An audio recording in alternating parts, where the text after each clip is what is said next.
అందరు ఎలా ఉన్నారు? అందరికీ గుడ్ మార్నింగ్. మా ఇంటి దగ్గర చూసారా పక్షులు కిలకిల రావాలి ఎలా అనిపిస్తున్నాయో. మీకు కలర్ ఏ 2 కలర్ రోజెస్లో ఏ కలర్ బాగా నచ్చింది? నాకైతే ఈ కనకాంబరం కలర్ అయితే చాలా బాగా నచ్చింది.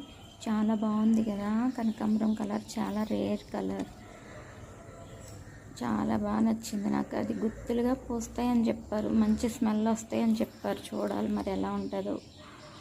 అలాగే స్వీట్ లెమన్ కూడా తీసుకున్నాను. స్వీట్ లెమన్ అయితే నాకు ఎప్పటి నుంచో ట్రై చేస్తున్నాను, ఈ మొక్క కోసం ఇప్పుడు దొరికింది. నాకైతే చాలా హ్యాపీగా ఉంది. అలాగే ఎల్లో మందారం కూడా తీసుకున్నాను. ఈ 2 కలర్స్లో మా గులాబీల్లో మీకు ఏది నచ్చిందో నాకు కామెంట్ చేయండి. ఏ కలర్ బాగుందో, మీకు రోజ్ కలర్ ఇష్టమా లేకపోతే కనకాంబరం కలర్ ఇష్టమా, ఏది నచ్చిందో నాకైతే కామెంట్ చేయండి. ఓకేనా ఫ్రెండ్స్, బాయ్.